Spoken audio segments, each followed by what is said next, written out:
자, 2부 하기 전에요. 제가 하나 좀 이야기를 하겠는데, 자, 조국 쪽에서는 마치 익성이 고링코의 실제 주인인 것처럼 지금 치어리더들, 떨거지들을 시켜서 막 자기들 쪽의 언론에서 떠들고 있습니다. 근데 익성의 대표는 검찰에 가서 부인을 했습니다. 저도 이 말이 맞다고 봅니다. 익성 측에서는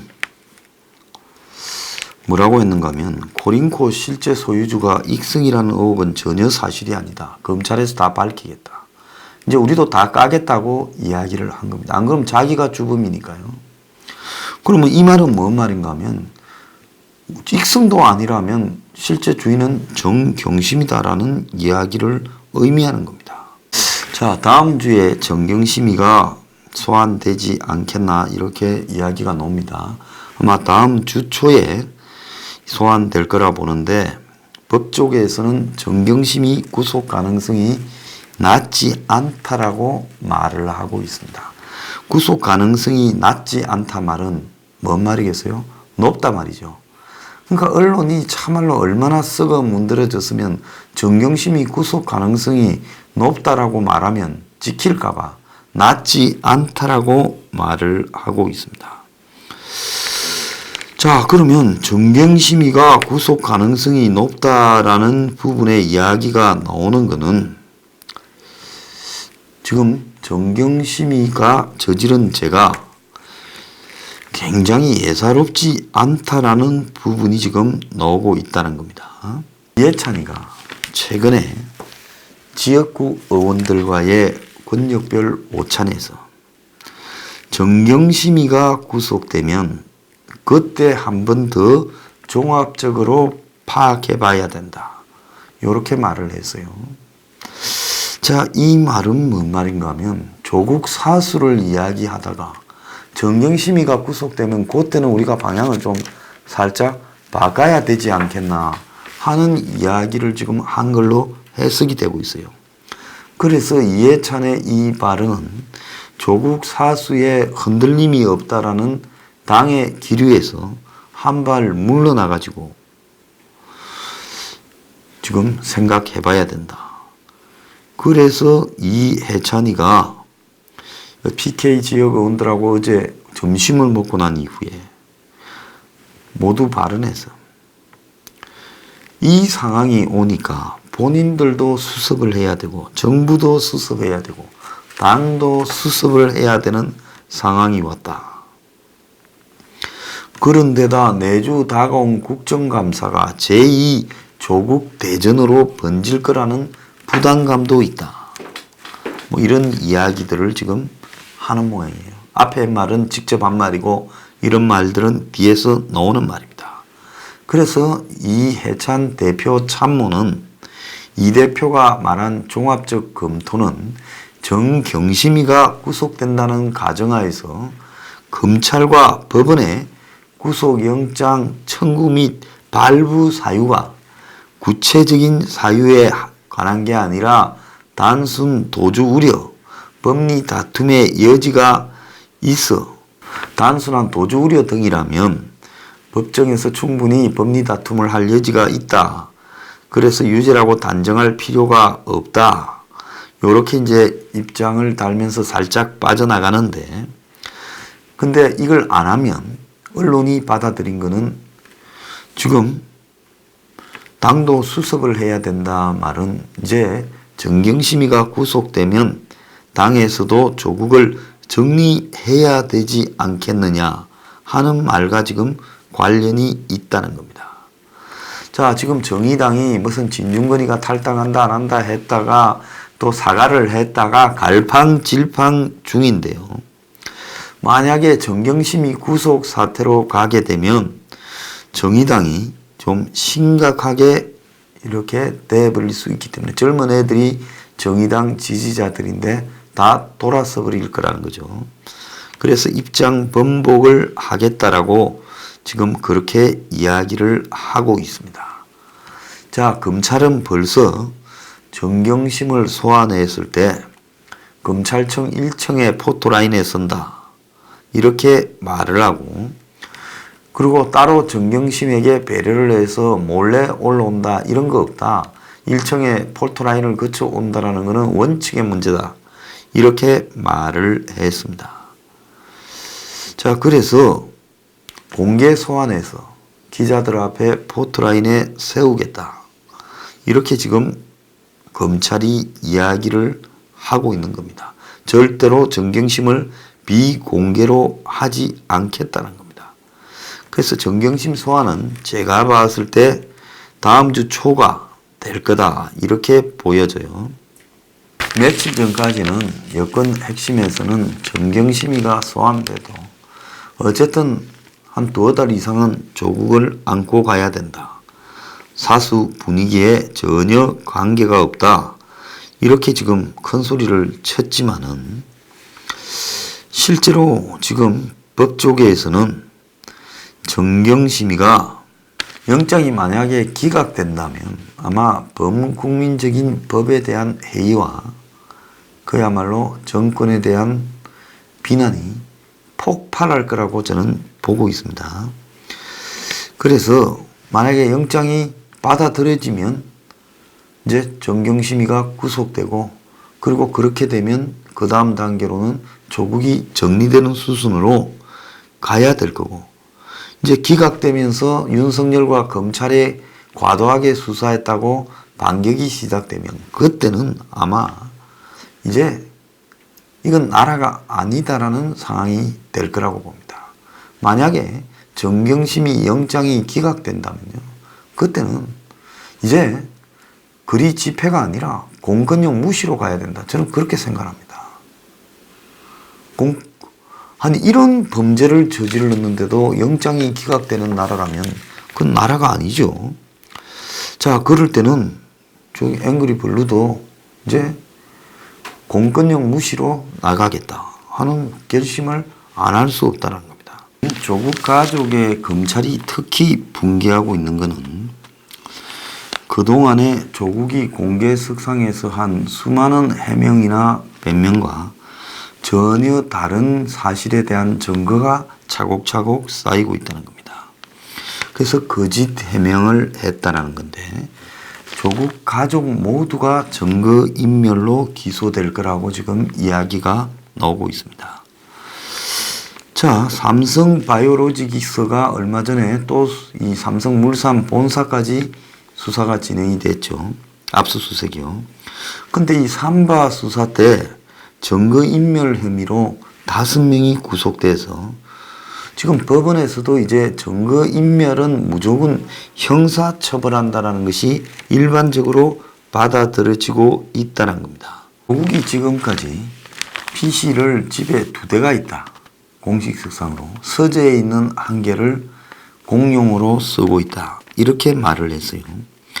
그런데 조국의 집에는 아들 것까지 포함해서 PC가 3대가 있고 1대가 더 있었던 거죠. 그래서 검찰이 아들이 주로 쓰던 컴퓨터에부터 포렌식을 했다 이렇게 주장을 했는데 컴퓨터 안에서도 또 뭐가 좀 나온 걸로 지금 보이는데요.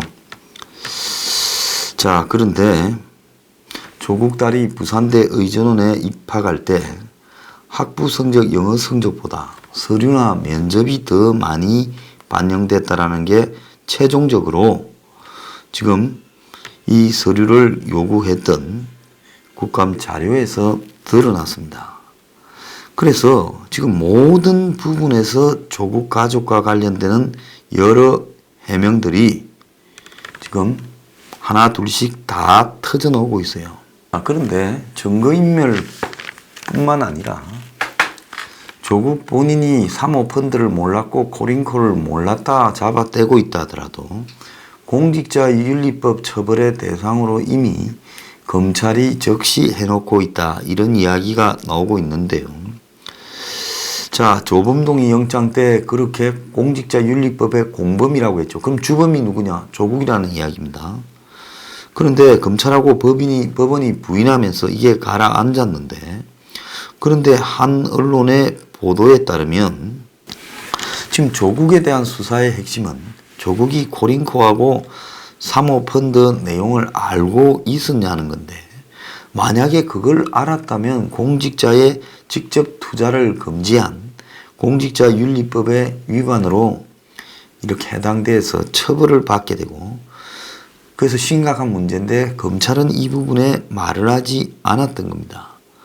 그런데 결국은 조범동이가 지금 이 검찰에 가서 진술을 하고 또 각종 검찰이 확보한 자료를 통해서 부부가 모두 지금 조범동을 통해 펀드 운영 상황을 알고 있었다. 그래서 조국이 공직자윤리법 주범이고 조범동이가 공범이다. 지금 이렇게 언급을 하고 있다는 겁니다. 그럼 공직자윤리법의 내용은 이렇게 돼 있어요. 공직자가 이 재산 등록 공개, 형성 과정, 소명, 공직을 위한 재산 취득, 규제, 공직자의 선물 신고, 주식 백지 신탁, 퇴직 공무원의 취업 제한 등을 규정함으로써 부정한 재산 증식을 방지하고 공무 집행의 공정성을 확보하기 위해 만드는 법률이다. 자, 그래서 지금 수차례 개정되어 가지고 오늘날까지 왔어요. 그래서 뭐 일반적으로 공직자윤리법에 대해서 처벌받은 전례가 거의 없다. 기껏해야 벌금 정도다. 그래서 실제로 이 법으로 조국을 처벌하기는 쉽지 않을 거라고 조국을 편드는 사람이 말할 수가 있는데, 정경심이가 불법 행위에 관여한 게 사모펀드의 투자 내역을 알았다 이런 정도가 아니라 아예 코링코까지 운영하고 그 다음에 인수합병까지 다 지시하고 또 그 회사의 돈을 횡령하고 이 정도라면, 그래서 우회상장해서 또 공시를 통해 시세 조작까지 했다면 그때는 정경심이가 처벌을 받게 될 거고, 그러되면 조국의 공직자윤리법 처벌도 이렇게 쉽지 않다라는 겁니다. 그렇게 되면 조국의 공직자윤리법 처벌도 얼마든지 가능하다고 이렇게 보는 겁니다. 그런데 이제 검찰은 조국을 공직자윤리법으로 걸 거고 조국은 몰랐다 하면서 재판장으로 끌고 갈라 하겠지요. 자, 그런데 그 문제에서 이제 법무부 장관을 했던 사람이 이런 부분을 대한 숱한 거짓말을 하고도 공직자윤리법에서 내가 그거 걸리지 않는다, 이런 부분에 대한 여태까지 허술한 공직자윤리법의 규정을 대면서 빠져나가려고 하면 그 과정이 그야말로 국민들의 분노를 자아내게 될 것이다. 저는 그렇게 보고 있습니다. 검찰이 최근에 조국 아들에 대해서 집요하게 부정입학 의혹을 조사하고 있는 부분 내용 중에는 적어도 서울대의 인턴 증명서는 조국이 위조했을 가능성이 매우 높다라는 부분을 핵심적으로 바라보고 있는 겁니다. 그래서 조국의 관련됐다라고 할 수 있는 제일 근접한 일이 아들의 지금 입학 관련 문제라는 겁니다. 이 친구가 고등학교를 다니면서 서울대 법대 인턴을 하고 아버지가 그때 법대 교수로 있고 또 그리고 이번에 연대에 또 정외과에 입학을 하려 할 때도 18가지 서류를 냈는데 인턴 증명서, 대학원에 합격한 시험지 답안지, 서류 심사 결과표 등이 있었는데 지금 연대가 면접 채점표 등을 지금 없애버렸고, 그리고 그것이 7월달 이전에 그렇게 해버렸다는 식으로 말하면서 CCTV로도 찾을 수 없다라고 지금 그런 식으로 둘러대고 있습니다. 입학 자료가 통째로 없어진 부분에 대해 연대 동문들이 집회를 하려니 여러 교란이 들어와가 그게 또 잘 안 되고 있다. 청와대 비서실장도 연대 출신이고 해서 쉽지가 않다. 뭐 이런 이야기도 지금 있습니다. 그래서 연대가 지금 정발한 면접 점수표가 2016년, 2017년 정기 후기, 2018년 정기 등 5학기가 없어졌다는 거예요. 그래서 검찰은 누군가에 의해 증거를 인멸했다. 이렇게 보고, 왜냐하면 면접 점수표 전체 자료가 없어졌다면 옛날부터 그거는 원래 버려버리는 거라고 이해할 수 있겠지만 딱 조국 아들이 입학했다 원서 넣었다 탈락한 2017년 후기 합격한 2018년 정기 두 번만 면접 점수표가 없어졌는데 학교에서는 왜 없어졌는지 모르겠다라고 하고 있습니다. 자, 검찰은요 연대 총장 학장부터 다 불려들어서 이 사태에 지금 책임을 물어야 된다고 보고 있고요. 연대 대학생들은 양심이 있다면 동문들이나 옛날 이하여대처럼 들고 일어나서 이 문제에 대해 싸워야 된다고 생각합니다. 그러지도 않고 이런 것들을 지켜보면서 마치 정치적인 문제인 양 한다면요. 연세대학교는요. 그야말로 썩어 문드러진 비리의 온상이다. 이렇게 봐야 되는 거죠.